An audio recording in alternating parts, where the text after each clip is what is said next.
et bienvenue à notre culte de ce dimanche. Que Dieu vous bénisse.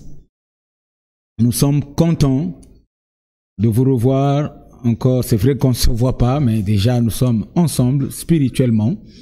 Et que Dieu qui nous a mis ensemble continue par sa grâce de nous protéger et de nous faire vivre sa réalité. Dieu est réel. Qu'il vous bénisse et qu'il soit avec vous. Alors, nous avons un séminaire spécial qui commence mardi le 9 et qui termine le 12 donc de la même semaine, donc du même mois, du 9 au 12. Alors, Dieu par sa grâce a trouvé que nous introduisons ce séminaire aujourd'hui. Le titre est assez ordinaire.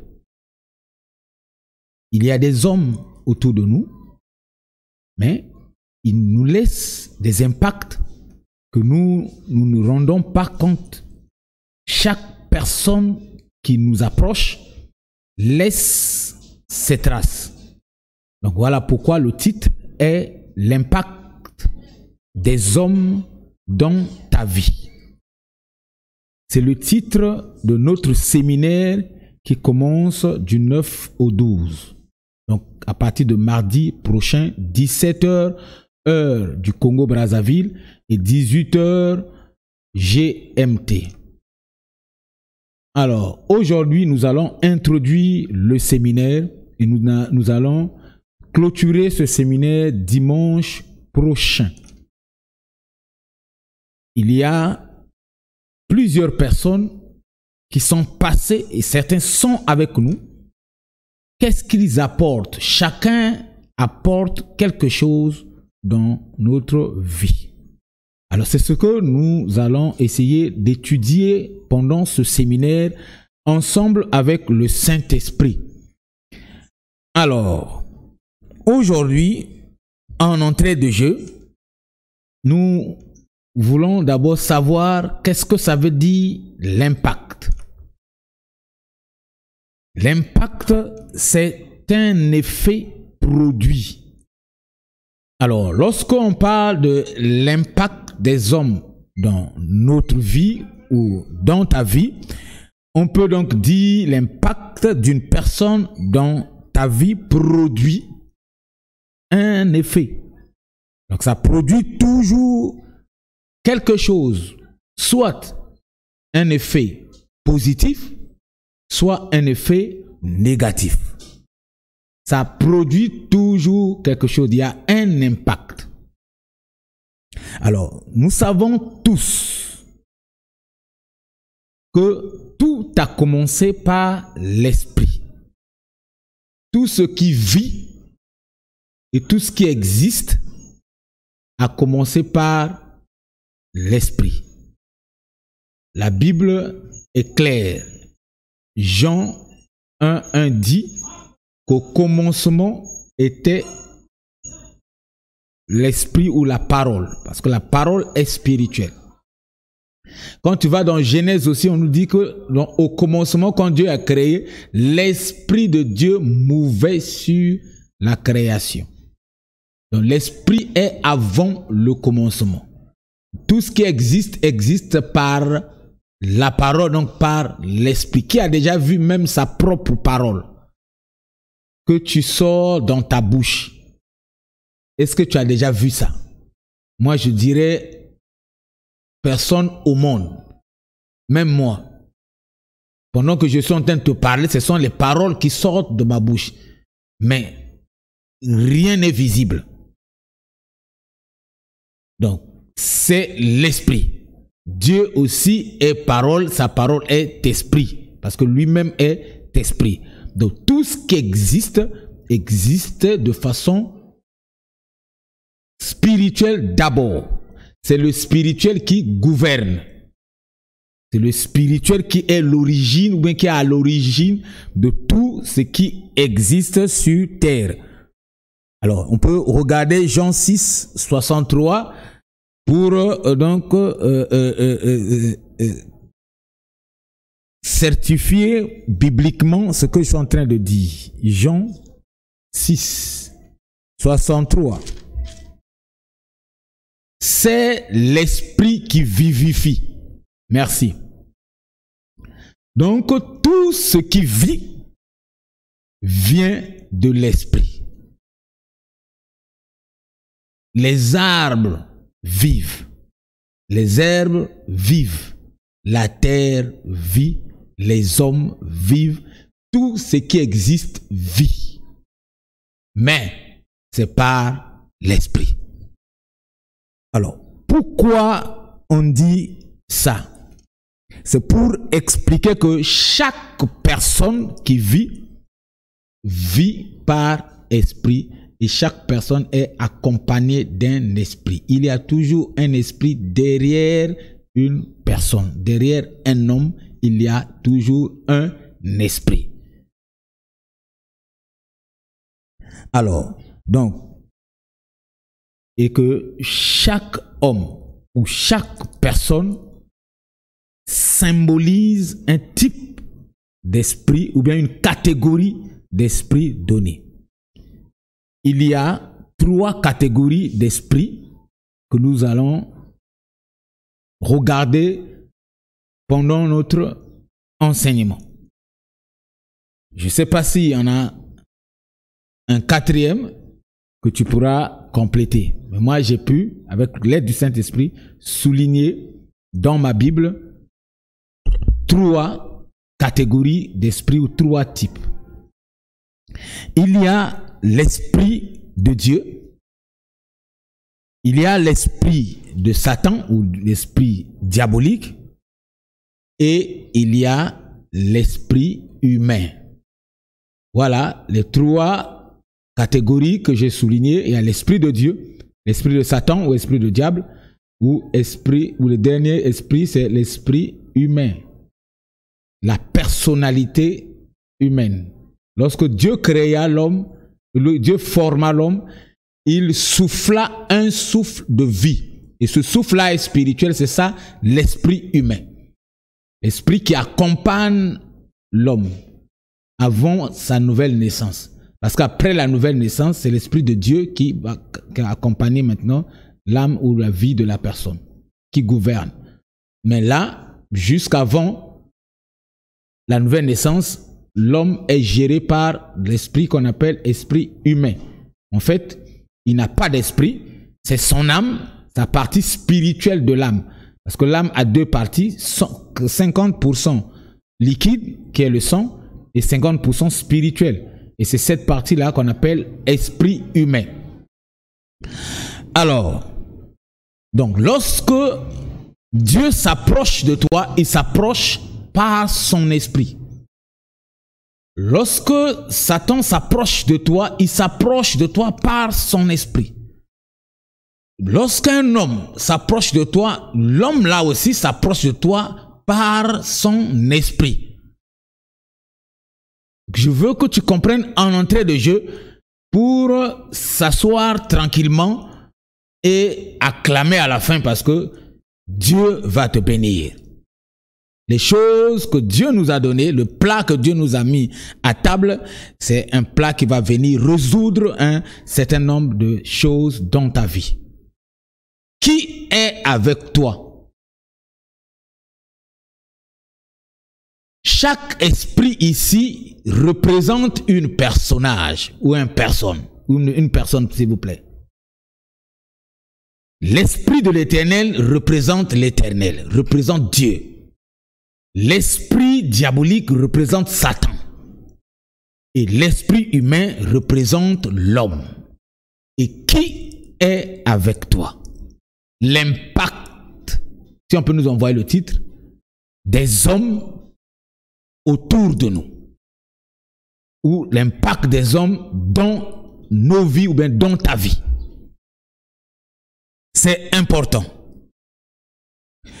Mais puisque autour de nous, ou bien dans nos vies, ou dans notre vie, on peut retrouver soit l'Esprit de Dieu, soit l'esprit diabolique, soit l'esprit humain, accompagné toujours d'un homme. Donc, il faut qu'on fasse appel naturellement à ce que moi j'appelle l'appréciation de façon naturelle. Il faut savoir bien apprécier chaque personne d'abord de façon naturelle et faire appel au discernement afin de discerner l'esprit qui accompagne la personne qui est autour de nous, bien avec nous. Parce que naturellement, Dieu nous a donné le sens d'apprécier. Mais l'appréciation ne rentre pas dans le surnaturel de Dieu. Donc ça ne peut pas nous emmener à faire la différence d'esprit qui accompagne la personne ou l'homme qui est avec nous. Alors, pour arriver à ce stade-là, il est important en ce moment-là de faire appel au discernement. Le discernement rentre dans le surnaturel. Le discernement n'est pas naturel. Ce n'est pas un mot naturel. On ne peut pas, un naturel ou bien quelqu'un qui vit de façon ordinaire, naturellement, qui n'a pas eu une rencontre spécialisée avec Christ, n'a pas le discernement. Il n'a pas le discernement. Le discernement est un élément réservé uniquement à ceux qui ont reçu de la part du Seigneur un don. Alors, Dieu ne distribue pas ses dons à ceux qui ne sont pas du royaume. Parce que ces dons sont pour l'édification de l'assemblée, du corps de Christ. C'est pour édifier les enfants de Dieu. Comme Jésus-Christ disait à la femme qui avait emmené son enfant malade que la nourriture qui est réservée aux enfants, on ne peut pas donner ça aux chiens. Les enfants, en ce moment-là, c'était les enfants d'Israël et cette nourriture-là était réservée était réservée pour eux de la part de leur père, Abraham. Parce que les enfants d'Israël ne connaissaient pas un autre père. Le père qu'ils connaissaient, c'était Abraham, Isaac et Jacob. Il disait le Dieu d'Isaac, le Dieu de Jacob, le Dieu d'Abraham. Quand Jésus-Christ vient, il dit, quand vous priez, dites notre Père. Et que donc le Père, pour nous, c'est donc Dieu et c'est Christ. Alors, donc notre bénédiction, notre grâce ou notre récompense se cache dans Christ. Et donc, cette femme-là qui n'était pas juive, elle était chienne comme nous. Tous ceux qui ne sont pas de la nation d'Israël sont qualifiés païens ou sont qualifiés de nation païenne ou des habitants ou des chiens.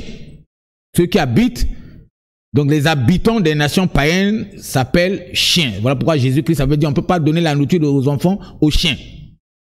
Mais quand les enfants ne l'ont pas reçu, il s'est tourné vers les chiens. Donc c'est nous, les chiens, qui l'avons accepté. Et voilà pourquoi cette femme-là aussi avait compris, il a dit, les chiens mangent ce que les enfants font tomber ou bien ce que les enfants refusent. Comme les enfants ont fait tomber Jésus, nous on a mangé Jésus. Donc en mangeant Jésus, on mange ses dons. Donc celui qui n'a pas encore mangé Jésus, cette prédication-là a créé des problèmes avec Jésus. Hein. Les disciples ont fui. Quand Jésus a dit, désormais c'est maintenant moi qu'il faut manger, il faut manger mon corps et pour boire mon sang, et l'église de Jésus avait eu un coup. L'église de Jésus avait été donc déstabilisée à cause de ça. Et moi aussi aujourd'hui, je te dis que celui qui n'a pas mangé Jésus, il n'a pas reçu le don de discernement. Il a la qualité humaine d'apprécier il a ce talent-là d'apprécier naturellement, mais le discernement est réservé à tout celui qui a cru au Seigneur Jésus-Christ de Nazareth. C'est une précision très, très capitale. Alors, il faut savoir une chose, qu'après avoir fait intervenir la notion d'appréciation et de discernement, il faut noter que le monde dans lequel nous sommes est un monde aujourd'hui unifié, mélangé, confondu totalement, et que l'application de ces deux éléments s'avère très, très urgent. Il faut que tu te réveilles pour savoir qui t'accompagne dans ton ministère, qui est avec toi. Je n'ai pas dit qu'il faut commencer à soupçonner tout le monde, non. Se poser des questions et analyser, chercher le discernement. Quel est son impact? Je t'ai dit que toute personne qui t'approche, il laisse un impact. Il laisse des traces. Et tu vas te rendre compte que chaque personne qui est passée à côté de toi a laissé quelque chose qui est attaché à ta vie. Hein? Ton ami là a laissé quelque chose dans ta vie. Ton mari là a laissé quelque chose dans ta vie. Ta femme là a laissé quelque chose dans ta vie. Le professeur de mathématiques là a laissé quelque chose dans ta vie. Commence à revoir ta vie, passe en revue, page par page. Tu vas te rendre compte que ce que Dieu nous a donné est de la matière. Que Dieu te bénisse et qu'il soit avec toi. Alors, suis-moi attentivement. Donc, un monde qui est autour de nous, c'est un monde qui est constitué de plusieurs personnes. Et chaque personne dans ce petit monde-là autour de nous symbolise un esprit donné parmi les trois. L'esprit de Dieu, l'esprit de Satan ou l'esprit humain. Et tout ce qui existe, existe par esprit. Et donc, parfois, ce qui t'arrive peut arriver positivement ou négativement en fonction de ces trois esprits, en rapport avec les trois esprits, mais qui ne sont pas visibles, mais qui jouent leur rôle autour de toi par ton petit monde, par des hommes qui t'entourent. Donc aujourd'hui, il est difficile de faire la différence entre les choses de Dieu et celles du monde ou de Satan. C'est difficile. Tout est mélangé aujourd'hui. Il n'y a que la parole de Dieu qui est une épée à double tranchant pour pouvoir séparer le mensonge d'avec la vérité. Suis-moi attentivement. Tout est ensemble. Donc, il est difficile d'identifier qui est réellement accompagné de l'Esprit de Dieu, qui est réellement accompagné de l'Esprit de Satan, qui est réellement accompagné de l'Esprit de l'homme. Mais ces trois représentations ou de ces trois esprits sont autour de nous. Ils vivent avec nous par la présence des hommes ou des femmes qui sont avec nous, soit dans le ministère, soit dans la maison, soit dans le foyer, soit au travail, un peu partout. Nous sommes attachés avec eux de façon naturelle.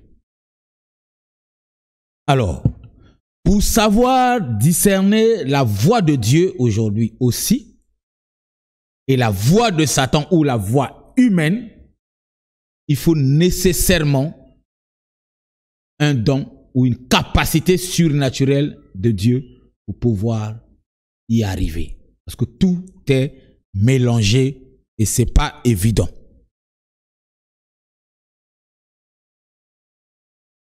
Alors, aussi savoir que la connaissance biblique est un élément majeur pour bien discerner avec qui on fait route. La vie, c'est une destinée. Mais la destinée doit être dans les desseins de Dieu dès avant le commencement. Chacun de nous est dans des desseins de Dieu. Donc dans le plan initial de Dieu dans le lieu céleste. Et ne pas confondre aussi le lieu céleste avec les cieux ou le paradis. C'est trois choses différentes. Les lieux célestes existent avant les cieux. Parce que les cieux ont été créés, mais les lieux célestes ne sont jamais créés, c'est attaché. Les lieux célestes sont attachés au Seigneur lui-même. C'est son atmosphère de l'existence éternelle. Mais les cieux et la terre ont été créés. Donc il y a eu un commencement. Au commencement, Dieu créa les cieux et la terre. Et ça va terminer. L'Apocalypse dit, il va détruire les cieux, il va détruire la terre. Et il y aura des nouveaux cieux et une nouvelle terre. Et le paradis, c'est dans les lieux célestes. C'est une atmosphère surnaturelle que Dieu donc, a créé une ville qu'on appelle Nouvelle Jérusalem, la ville sainte. Elle est spirituelle aussi, mais ne peut habiter là-bas qu'il faut quitter le corps physique, passer du côté surnaturel, spirituel pour pouvoir vivre là-bas. C'est une ville des surnaturels. Donc le paradis, c'est la cour de la ville Nouvelle Jérusalem. Et ça se situe dans les lieux plutôt célestes. Ce n'est pas au ciel. Au ciel, là, il n'y a rien. Le firmament, là, il n'y a rien. Dieu n'habite pas là en haut. Dieu habite à côté de toi, en toi et sur toi. Il est omniprésent et il existe là où on veut le faire exister.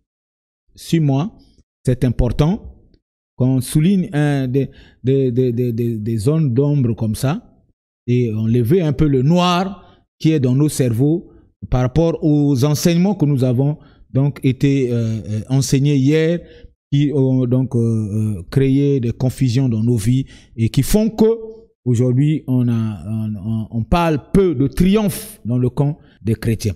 Est-ce qu'on peut nous renvoyer Romains, on peut nous envoyer s'il vous plaît Romains 12, 2. Sinon je peux le trouver chez moi ici. Romains 12, 2, c'est bon. Merci. Alors, ne vous conformez pas au siècle présent, mais soyez transformés par le renouvellement de l'intelligence, afin que vous discerniez, voilà, quelle est la volonté de Dieu, ce qui est bon, agréable et parfait. On peut laisser le verset comme ça. Alors, ici, on est en train de parler à quelqu'un, sûrement c'est toi. Dieu nous parle et Dieu te parle ici. Il dit le siècle présent peut être bien pour les uns, mais pas bien pour toi. Pourquoi? Parce que le présent, ce sont les hommes qui sont avec toi. les hommes qui t'accompagnent et qui accompagnent ton ministère, qui accompagnent l'église, mon frère pasteur, mon frère homme de Dieu, apôtre, diacre, évangéliste, berger, prophète, docteur, pasteur, suis-moi, femme, homme, sœurs et frères, vous qui avez reçu une vision, chef de famille, tu as une vision pour ta famille. Mais chaque jour est le présent. Il dit ne te conforme pas au présent là. Ce que tu vois présentement là, il faut faire extrêmement attention.